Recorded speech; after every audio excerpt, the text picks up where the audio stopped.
ഹരിശ്രീ ഗണപതയേ നമ. അവിഘ്നമസ്തു. ഓം നമോ ഭഗവതേ വാസുദേവായ ശ്രീകൃഷ്ണ പരമാത്മനേ നമ. സർവഭക്തമക്കൾക്കും എൻ്റെ വിനിതമായ പ്രണാമം. എല്ലാവർക്കും ശാന്തിയും സമാധാനവും നൽകണമേ എന്ന് പ്രാർത്ഥിക്കുന്നു. ഓം ലോകാ സമസ്ത സുഖിനോ ഭവന്തു. നമുക്ക് നാരായണീയം ദശകം 58 ദാവാ അഗ്നി മോക്ഷം, അത് 3 ശ്ലോകം വരെ നമ്മൾ വായിച്ചു. അതായത് ഭഗവാൻ പശുക്കളെയൊക്കെ മേയ്ക്കാൻ വിട്ടിട്ട് ദ്വന്ദ്വയുദ്ധം ചെയ്തുകൊണ്ടിരുന്ന സമയത്ത് പശുക്കൾ മേഞ്ഞ് എവിടേക്കാണ് പോയത്? ചൂടേറിയ വനത്തിലേക്ക് പോയപ്പോൾ അവിടെ ഗ്രീഷ്മത്തിലെ അത്യുഗ്രമായ ചൂടേറ്റ് ദാഹം കൊണ്ട് പൊറുതിമുട്ടി തളർന്നു പോയി പശുക്കളെല്ലാം. ഈ ഗോപന്മാരെയോ കൃഷ്ണനെയൊന്നും കാണാതെ പശുക്കളെല്ലാം വിഷമിച്ചു. അപ്പോഴെന്ത് വന്നു? കുട്ടികൾ തിരക്കി ചെന്ന് അവിടെ കണ്ടുപിടിച്ചപ്പോൾ എന്താണ് സംഭവിച്ചത്? 4 പാടും കാട്ടുതീ പടർന്നു. അങ്ങനെ 4 വശത്തു നിന്നും രക്ഷപ്പെടാനാവാതെ കാട്ടുതീ ആളിപ്പടർന്ന് പിടിച്ചു. അതാണ് നമ്മൾ വായിച്ച് നിർത്തിയത്. നമുക്ക് 4-ാമത്തെ ശ്ലോകം വായിക്കാം. ശ്ലോകം 4. സകല ഹരിതി ദീപ്തേ ഘോര പാങ്കാര ഭീമേ ശിഖിനി വിഹതമാർഗ അർത്ഥദഗ്ധ ഇവാർത്ത അഹഹ ഭുവന ബന്ധോ പാഹി പാഹീതി സർവേ ശരണ ഉപഗതാസ്ത്വാം താപഹർത്താരമേകം. സകല ഹരിതി ദീപ്തേ ഘോര പാങ്കാര ഭീമേ ശിഖിനി വിഹതമാർഗ അർത്ഥദഗ്ധ ഇവാർത്ത അഹഹ ഭുവന ബന്ധോ പാഹി പാഹീതി സർവേ ശരണ ഉപഗതാസ്ത്വാം താപഹർത്താരമേകം. കാട്ടുതീ വന്ന് അണഞ്ഞപ്പോൾ പച്ചക്കാടുകൾ കത്തിയെരിയുന്ന ശബ്ദമാണ്. എങ്ങനെയാ പച്ചക്കാടുകൾ കത്തുമ്പോൾ സൗണ്ട്? എനിക്കറിയാം, ഇങ്ങനെ ചടപടഭഭാന്ന് എന്നൊക്കെയുള്ള ശബ്ദമാണ്. അവിടെ കുട്ടികളും ഇത് തന്നെ കേൾക്കുന്നത്. പച്ചക്കാടുകൾ കത്തുമ്പോൾ ഒരു വല്ലാത്ത പൊട്ടിത്തെറിപ്പൊക്കെയാണ്, ചടപടപടാന്നൊക്കെയാണ്. അങ്ങനെയുള്ള ശബ്ദത്തോടു കൂടിയ അഗ്നിജ്വാലകൾ 4 പുറവും വ്യാപിച്ചത് കണ്ട് കുട്ടികൾ എന്ത് ചെയ്തു? ബാലന്മാർ നിലവിളിച്ചു പോയി. 4 വശത്തും തീ ആയതിനാൽ അവിടുന്ന് ഒരു വഴിയും രക്ഷപ്പെടാനുള്ള മാർഗം, അതായത് എതിലേ പോയാലും 4 വഴിക്കും തീ ആയാൽ എന്ത് ചെയ്യും? രക്ഷപ്പെടാൻ പറ്റുമോ? കുഞ്ഞുങ്ങൾ അതിഭയങ്കരമായി വേദനിച്ച് രക്ഷപ്പെടാനുള്ള ഒരു മാർഗവും കാണാതെ വന്നപ്പോൾ അവർ പകുതി വെന്ത ആർത്തന്മാരെ പോലെ ലോകബന്ധുവും ആർത്തത്രാണപരായണനും ലോകത്തിൻ്റെ ഏകരക്ഷകനുമായ ഭഗവാനെ വിളിച്ച് രക്ഷിക്കണേ രക്ഷിക്കണേ എന്ന് കേണു.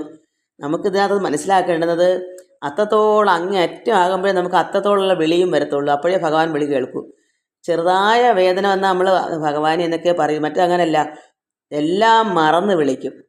ഈ ലോക ചിന്തകളെല്ലാം മറന്ന് ഈശ്വരനെങ്ങനെ വിളിച്ചെങ്കിലേ ഭഗവാൻ അതിലേക്ക് ആദാലയം ആ ഒരു വിളി ഭഗവാൻ കേൾക്കും. നമുക്കത് ഒന്നാമത്തെ കാര്യത്തിൽ മനസ്സിലാക്കേണ്ട കാര്യം ഇതാ. പലരും പ്രാർത്ഥിക്കുന്നു പറയും, പക്ഷേ യഥാർത്ഥ പ്രാർത്ഥന അങ്ങനെ അല്ലാത്തതുകൊണ്ടാണ് ഭഗവാൻ വിളി കേൾക്കാത്തത്. ഇവിടെ കുട്ടികൾ 4 വഴിക്ക് നിന്നും ഇവിടെ തീ വന്നപ്പോൾ അവർക്ക് ഒരു രക്ഷയില്ലെന്ന് മനസ്സിലായി. നമ്മളിതുപോലെ രക്ഷയില്ല എന്ന് മനസ്സിലാകുമ്പോഴേ നമുക്ക് ആ ആർത്ത ഒരു വിളി വരത്തുള്ളൂ. കണ്ണാ എന്ന് വിളിക്കുന്ന ദൈവമേ, ഇനിയൊരു വഴിയില്ലേ എന്ന് നമ്മൾ വിളിച്ച് അങ്ങ് അഭയം ഭഗവാനിൽ വരുമ്പോഴാണ് ഈശ്വരൻ കണ്ണു തുറന്ന് ഓടി വരിക. ഇതുപോലെ ഇവിടെ എന്ത് സംഭവിച്ചു? ഒരു വഴിയും രക്ഷപ്പെടാനുള്ള മാർഗം കാണാതെ വന്നപ്പോൾ അവർ പകുതി വെന്ത ആർത്തന്മാരെ പോലെ, അതായത് പകുതി വെന്ത രീതിയിലാണ് അവരുടെ വിളി. കാരണം അത്രമാത്രം അങ്ങ് ആഴ്ന്നിറങ്ങി അവരുടെ ഹൃദയത്തിലേക്ക് ആ വേദന. എന്ത് ചെയ്യും എന്നങ്ങ് ആയിപ്പോയി. അപ്പോഴെന്ത് വന്നു? ലോകബന്ധുവും ആർത്തത്രാണപരായണനും ലോകത്തിൻ്റെ ഏകരക്ഷകനുമായ നിന്തിരുവടിയെ വിളിച്ച് രക്ഷിക്കണേ രക്ഷിക്കണേ എന്ന് കേണു. ഭക്തന്മാരുടെ വിലാപം കേട്ടാൽ അടങ്ങിയിരിക്കാനാവാത്ത ഭഗവാനോടെ ഓടിയെത്തി. ആരാ? കൃഷ്ണനോടെ ഓടിയെത്തി ആ വിളി കേട്ടപ്പോൾ. അവർ അത്രമാത്രം ആർത്തരായി. ഇനി ഒരു ഗതിയും ഇല്ല എന്ന് മനസ്സിലാകണം. നമുക്കും ഇങ്ങനെയാ. അതാണ് യഥാർത്ഥ പ്രാർത്ഥന. അത് മറ്റുള്ളവർക്ക് മനസ്സിലാകാത്തതുകൊണ്ടാണ് ഞാൻ എത്ര നാളുകൊണ്ടേ ഭഗവാനോട് പറയുന്നു, പക്ഷേ ഭഗവാൻ കേൾക്കുന്നില്ല എന്ന് പലരും പറയുന്നുണ്ട്. എന്താ കാരണം? നമ്മുടെ ഉള്ളം വിഷമിച്ചിട്ടില്ല. അത്രമാത്രം നമ്മുടെ ഉള്ളം എല്ലാം കൊണ്ടും തരിപ്പണമാണ്. നമ്മൾ അങ്ങനെ വരുമ്പോഴാണ് നമ്മുടെ ഉള്ളത്തിലേക്ക് ഈശ്വരനോടുള്ള ഭക്തി വർദ്ധിച്ച് വിളിച്ച് രക്ഷിക്കണേ എന്ന് അഭയം പറയുമ്പോഴാണ് ഭഗവാൻ അവിടുന്ന് സന്തോഷമായിട്ട് ഇപ്പോഴാണ് യഥാർത്ഥ ഭക്തനായത് എന്ന് ഈശ്വരന് തോന്നും. അതാണ്. അപ്പോൾ സർവ്വതും മതിമറന്ന് വേണം ചെയ്യാൻ. അതായത് ഇപ്പം തന്നെ പറയാൻ ഒരു ഉദാഹരണം പറയട്ടെ. ഞാനിവിടെ ഇച്ചിരി ബീൻസ് അരിഞ്ഞ് അടുപ്പിൽ വെച്ച് വെള്ളം ഒന്ന് തോരട്ടെ എന്ന് കരുതി അത് തീയിട്ട് ഇവിടെ ഇരുന്ന് ഞാൻ ഇത് കേട്ടാൽ അത് മറന്നു പോകും. എന്നും ഇങ്ങനെയാണ്. എന്തെങ്കിലും ആഹാരം പാചകം ചെയ്യുന്നതിനിടയ്ക്കൂടാണല്ലോ. അപ്പോൾ എന്ന് വന്നാൽ ഇവിടെ നിന്ന് ഇരിക്കൂ, ഭഗവാന്റെ കഥകളും പറഞ്ഞ് ഇത് കേട്ട് ഇതൊക്കെ പറയാനൊക്കെ ഇങ്ങനെ വായിച്ചുകൊണ്ടിരിക്കുമോ ഞാനിതെല്ലാം മറന്നു പോകും. എന്താ കാരണം? ഈ ലോകചിന്തയിലേക്ക് എനിക്ക് ഓർമ്മയില്ല. എന്താ അത്രമാത്രം ഭഗവാനുള്ള ഭക്തി വരുമ്പോൾ അങ്ങനെ അപ്പോൾ പെട്ടെന്ന് തന്നെ എനിക്ക് എന്ത് വരും ഭഗവാൻ ചെയ്തു തരുന്നത് കറണ്ട് അങ്ങ് പോക്കും. അപ്പോൾ യൂട്യൂബിൽ ഇത് ഇട്ടത് കാണാനോ കേൾക്കാനോ ഒന്നും ഞാൻ ഒന്ന് ആവർത്തിച്ച് നോക്കാൻ എടുക്കുമ്പോൾ അങ്ങനെ കറണ്ട് പോകുമ്പോൾ ഞാൻ ഇനി പോയി അടുപ്പിൽ നോക്കാം. അപ്പോഴെന്താ അവിടെ അരുമാരെല്ലാം കരിഞ്ഞു തുടങ്ങി. ഇതാണ് നമ്മുടെ അനുഭവം, എൻ്റെ ഇന്നത്തെ അനുഭവം. കാരണം എന്നും ഇത് തന്നെയാണ്. ഭഗവാൻ അപ്പോഴും നമ്മളെ ഒന്ന് ഓർമ്മിപ്പിക്കും, അയ്യോ നീ അതും കൂടെ ചെയ്യും, നിനക്ക് വേറെ ആരും ഇല്ലല്ലോ ചെയ്തു തരാൻ, നീ ഇതും കൊണ്ടിരുന്നിട്ട് മതിമറന്നിരിക്കല്ലേ. അപ്പോൾ എനിക്ക് മതിമറപ്പ് എന്താണ്? ലോകകാര്യത്തിലേക്ക്. എന്നാൽ ഈ ജനങ്ങൾ സാധാരണക്കാർക്ക് എന്താണ് മതിമറപ്പ്? ഈശ്വരനെ വിളിക്കുന്ന മറന്നു പോവും. കാരണം ഈ ലോകചിന്തയിലേക്കാണ് അവർക്ക് ശ്രദ്ധ.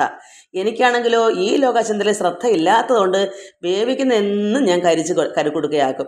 അത് ഇപ്പം ഭഗവാൻ ഇപ്പം തീരെ എന്നോട് എനിക്ക് ഭഗവാൻ മനസ്സിലായി, ഇനി ഇവൾ കഴിക്കാനൊന്നും ഇവർക്ക് പറ്റത്തില്ല, എന്നാൽ ഒന്ന് കറണ്ടെങ്കിലും പോക്കിയിട്ടെങ്കിലും അതൊന്ന് ഓർക്കട്ടെ. ചെന്നപ്പം കുഴപ്പമില്ലാതെ തന്നെ എടുക്കാം അതുപോലെ. അല്ലെങ്കിൽ അത് കേട്ട് തീരോളം ഞാൻ അവിടെ അങ്ങ് ഇരിക്കും. അപ്പോഴവിടെ വല്ലതും കിട്ടുമോ? ബാക്കിയുണ്ടോ? കരിക്കലായി പോകത്തില്ലയോ? അതാണ് ഈശ്വരൻ നമ്മളെ ഓരോ രീതിയിലും നമ്മളെ അത്രമാത്രം താങ്ങും, നമ്മളെ രക്ഷിക്കും, സഹായിക്കും. അതാ ഭഗവാന്റെ കാര്യം. അതാണ് എല്ലാവരും ഒരു ഭക്തനായി, യഥാർത്ഥ ഭക്തനായി നോക്കൂ. നമുക്ക് എല്ലാവർക്കും ഈശ്വരൻ നന്നായി കരുണ ചൊരിയുന്ന ഭഗവാനാണ്. എൻ്റെ ഓരോ അനുഭവങ്ങളാണ് ഞാൻ പറയുന്നത്.